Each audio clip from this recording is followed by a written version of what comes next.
Ndabashuje mwese abana b'Imana aho muherereye. Imana yo mu ijuru ibagirire neza kandi Imana yo mu ijuru bishimire. Ko ijambo ryaravuze ngo nimba Uwiteka twishimira azatujyana mu gihugu cyiza cy'amata n'ubuki, igihugu cy'amasezerano. Hari ahantu rero Imana igiye kugukura nk'umwana wayo, igiye kugukura kubwira ijambo Imana yo mu ijuru yampaye kugira ngo tuganireho. Ijambo riri muri Zaburi ya 23 here ku murongo wa mbere kugeza ku murongo wa 6. Ni ryo jambo Imana yampaye kugira ngo tuganire. Avuga ngo Uwiteka niwe mwungeri wanjye sinzakena, andyamisha mu cyanya cy'ubwatsi bubisi, anjyana iruhande rw'amazi adasuma, asubiza intege mu bugingo bwanjye, anyobora mu nzira yo gukiranuka kubw'izina rye. Naho nanyura mu gikombe cy'igicucu cy'urupfu, sinzatinya ikibi cyose, kuko ndi kumwe nawe. Inshyimbo yawe n'inkoni yawe nibyo bimpumuriza. Untunganyiriza ameza mu maso y'abanzi banjye, unsiza amavuta mu mutwe, igikombe cyanjye kirasesekara. Ni ukuri kugirirwa neza n'imbabazi bizanyomaho iminsi yose nkiriho, nanjye nzaba mu nzu y'Uwiteka iteka ryose. Imana yo mu ijuru ishimwe kandi Imana yo mu ijuru ihabwe icyubahiro. Birashoboka yuko usanzwe usomera ijambo, ariko iri jambo ni ijambo ridasanzwe. Rero wavuga ngo Uwiteka niwe mwungeri wanjye sinzakena. Kubera iki tuvuga iri jambo twarangiza tukarivuga, tukarisoma, tukaribwiriza, ariko nyamara tugakomeza gukena? Icyo ni ikibazo kiba gikomeye. Ariko iyi Zaburi ni Zaburi Dawidi yavuganaga n'Imana. Arangije aravuga ngo Uwiteka niwe mwungeri wanjye sinzakena. Iyi Zaburi rero iyo uyigize ubuzima bwawe bwa buri munsi, kayisengamo mu gitondo, kayisengamo nimugoroba, ukajya uyibwira ku manywa ndetse na nijoro, irahinduka ikagenda ikaba ubuzima bwawe. Rero ukagenda uvuga ngo ukahora uvuga ngo Uwiteka niwe mwungeri wanjye sinzakena. Nimba ufite umwungeri rero nta bwoba, ugomba gukira ubukene bukakuvaho mu izina rya Yesu. Ese koko nimba Uwiteka ari mwungeri wawe, ukavuga ngo ntabwo uzakena, ese intama zijya zibaza aho ziri burishirize, cyangwa aho ziri bunywere amazi, cyangwa se uri buzishore? Nk'uko rero intama zitajya zibaza ngo zirarishiriza he, ibyo ari inshingano z'umwungeri. Uko niko Uwiteka Imana amenya uko tugomba kubaho, azi imibereho yacu. Niyo mpamvu rero azi urwuri, azi aho tugomba guhahira, azi aho tugomba kuronkera, azi neza yuko ikigomba kutubeshaho biri mu biganza bye.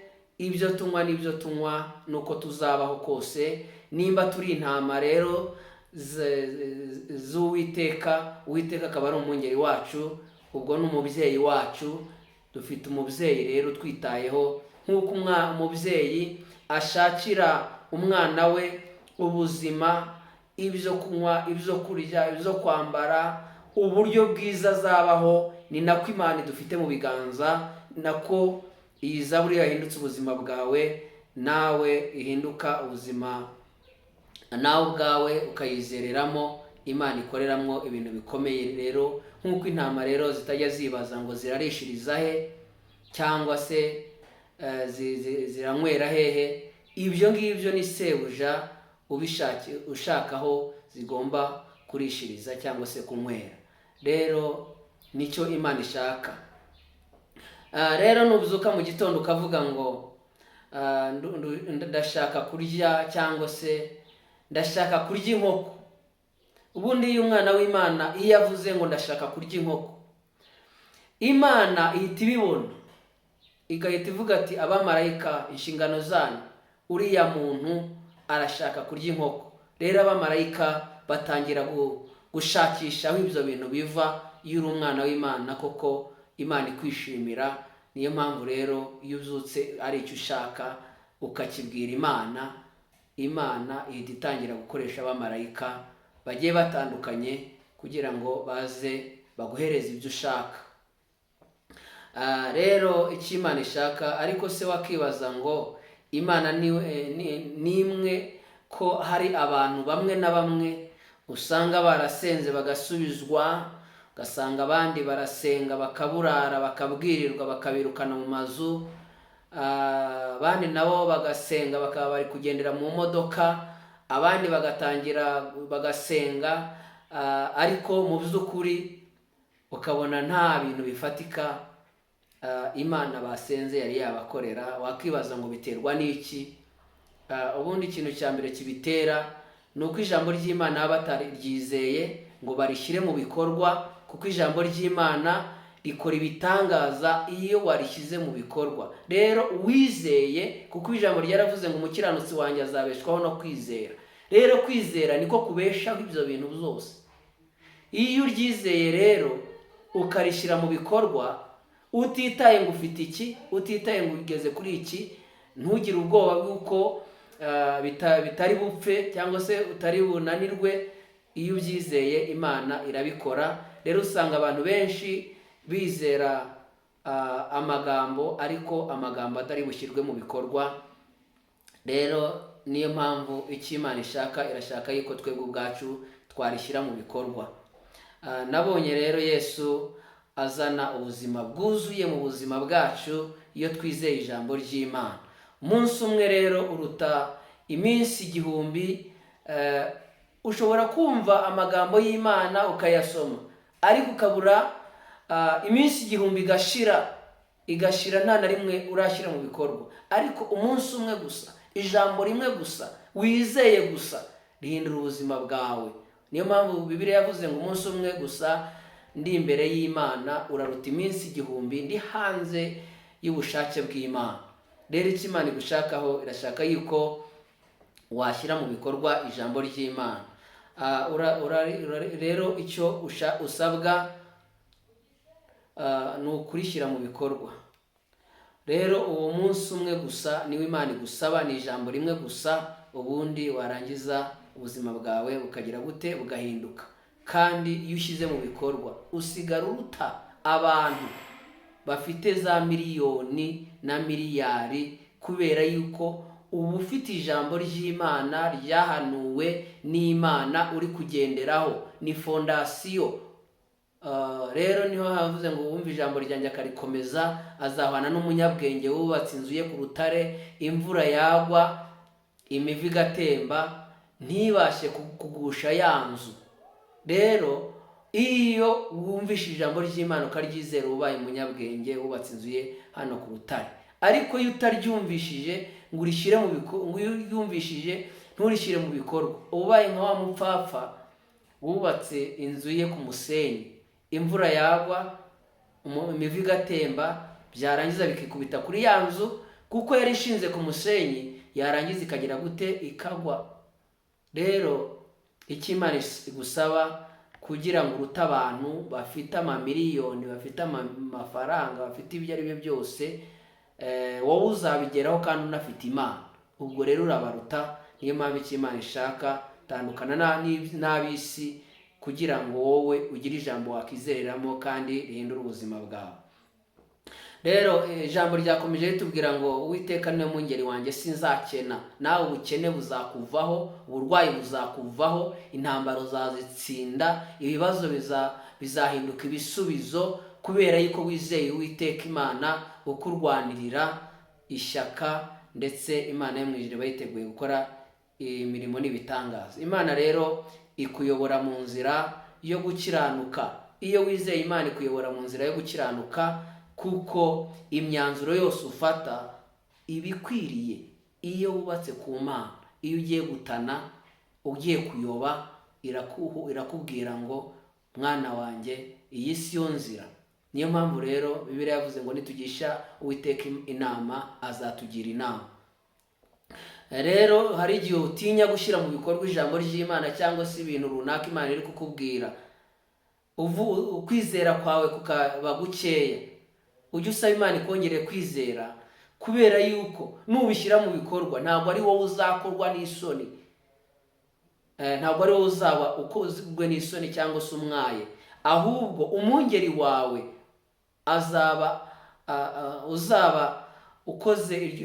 uzaba wujuje iryo jambo, ari umwungeri wawe wakubwiye ngo bikore gutya. Ntabwo ari wowe isoni zizakora, ahubwo umwungeri wawe niwe uzaba ukozwe n'isoni. Rero burya umwana yakiri umwana, iyo akoze icyaha babaza se na nyina, bakaba ari we bajya kubaza, akaba ari we ujya kuburana, kuko umwana we ntabwo yujuje imyaka yo kuburana. Rero icyo Imana igusaba, shyira mu bikorwa, ntiwite ngo uzakorwa n'isoni, kubera yuko Uwiteka Imana arahari kandi uri intama ye, kandi ntabwo uzakorwa n'isoni, kubera yuko Uwiteka Imana akuzi kandi ari we wakubwiye ibyo bintu ngo bishyire mu bikorwa. Rero nubwo wabona ibintu bisa nkaho byarangiye, wageze mu gikombe cy'igicucu cy'urupfu, Bibiliya yavuze ngo sinzatinya ikibi cyose kuko ndi kumwe nawe. Uri kumwe n'umwungeri, naho bizaba bikomeye, naho wabona bisa nkaho byarangiye, Imana irahari, umwungeri wawe arahari, ntabwo yananiwe, ntabwo yatsinzwe. Uwiteka Imana arahari ngo aho ngaho mu gikombe cy'igicucu cy'urupfu agukureyo, aho ngaho mu marira, aho ngaho mu maganya, aho ngaho mu gahinda, aho ngaho mu ntimba, Uwiteka Imana araza akagukurayo, kuko Uwiteka Imana aba ahari. Rero mu kibazo, mu kigeragezo cyawe, Imana irahari kandi ije kugukuramo, kubera yuko ni umwungeri wawe. Nk'uko Dawidi yari ari mu ishyamba akajya arwanirira intama yari aragiye, intama ze, niko Imana izakurwanirira. Idubu ryarazaga akarwana naryo, intare yaza akarwana nayo, akayambura umwana w'intama. Niko Imana nawe rero igusanga aho ngaho mu gikombe cy'igicucu cy'urupfu, ikagutabara, ikakwiyereka, ikakwihishurira, ikagukurayo, kubera ko Uwiteka Imana ari Imana ikora ibimenyetso n'ibitangaza. Inshyimbo yawe n'inkoni yawe nibyo bimpumuriza.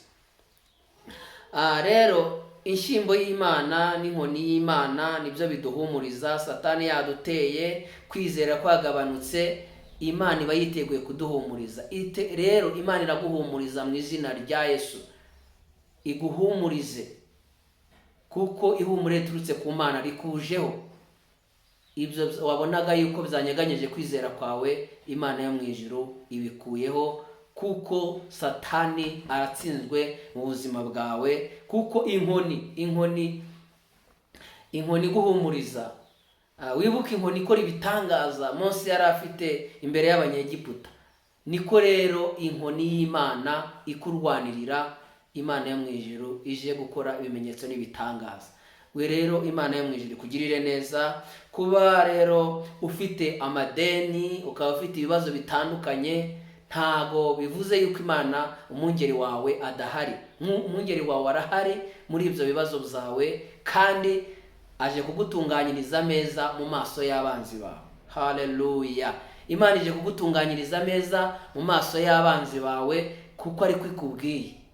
Rero Imana yagutunganyirije ameza mu maso y'abanzi bawe, ubu ufite ideni ry'umuntu, Imana ntiguhereze ubushobozi bwo guhita wishyura rya deni rya wa muntu, kugira ngo yuzuze ijambo ryayo.